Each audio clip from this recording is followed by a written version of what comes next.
Red green online present. রায়ের বাজার বন্ধভূমিতে যে গণকবরগুলো দেওয়া হয়েছিল ইন্টারনেট শাটডাউন এবং তার পরবর্তী সময়ে সেই গণকবরগুলো দেখতে এসেছি। আজকে আমরা আসার পর যেটা দেখলাম যে 127টি গণকবর এখানে চিহ্নিত করা হয়েছে এবং তার মধ্যে এখনও পর্যন্ত এই অনেকগুলো পরিবার তাদের হারানো সদস্যদেরকে আসলে খুঁজে পায়নি। তার মধ্যে একটি পরিবার আসলে আমাদের সাথে আছে, তারা আশঙ্কা করছে তাদের যে পরিবারের মানে শহীদের লাশ, ভাইয়ের বাবা, ওনার লাশ এখনও পর্যন্ত পাওয়া যায়নি এবং সম্ভবত এই রায়ের বাজার বধ্যভূমিতেই তার লাশটি আছে। এবং আমরা এখানে এসে যেটা খেয়াল করলাম যে খুবই খারাপ অবস্থা। এখানে র্যাব যে একটা গণহত্যা চালিয়েছে এটাকে কিন্তু নানানভাবে ধামাচাপা দেওয়ার চেষ্টা করা হচ্ছে। শুধুমাত্র পুলিশকেই এখানে গণহত্যার সাথে লিঙ্ক করে বাকি যে আইনশৃঙ্খলা বাহিনীগুলো একটা বর্বরতা চালিয়েছে এই মোহাম্মদপুরে গত ইন্টারনেট শাটডাউনের সময়, এই জিনিসটাকে পুরোপুরি এড়িয়ে যাওয়া হচ্ছে। তো আমাদের আরও বেশি আমাদের কথার মধ্যে এই বিষয়গুলোকে তুলে আনতে হবে। আর একটা খুব জরুরি বিষয় যে এখানে যে গণকবরগুলো আছে সেগুলো শনাক্ত করা খুব জরুরি। সরকারের পক্ষ থেকে এখনও পরিষ্কার কোনো পদক্ষেপ নেওয়া হয়নি।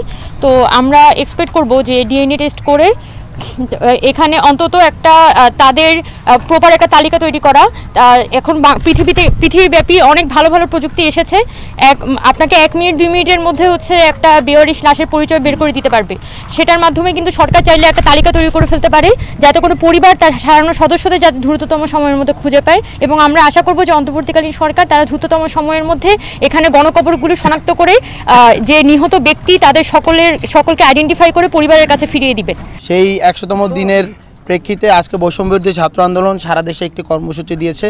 সেই কর্মসূচির উদ্দেশ্য হলো গিয়ে শহীদ ও আহত এবং তাদের পরিবারদের যারা শহীদ হয়েছেন তাদের পরিবার এবং আহত এবং তাদের পরিবারের সাথে সাক্ষাৎ, তাদের সাথে সংহতি প্রদর্শন এবং তাদের সাথে যে সুখ দুঃখ সেটা ভাগাভাগি করে নেয়া।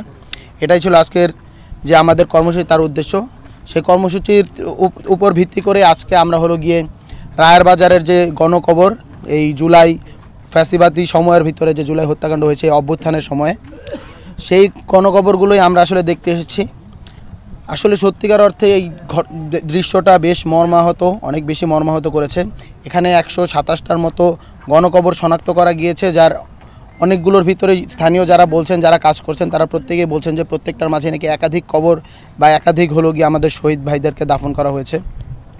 এখানে যারা এসেছিলেন তারা হলো গিয়ে নির্বিচারে, যারা গুলি করেছেন, অনেক সময় দেখা গিয়েছে যে হসপিটাল থেকে লাশগুলোকে গায়েব করে দিয়ে এখানে দেওয়া হয়েছে।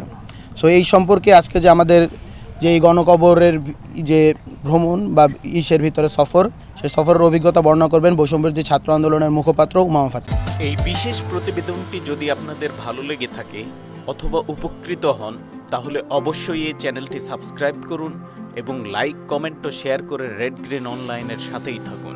Thanks to everyone. Red green online.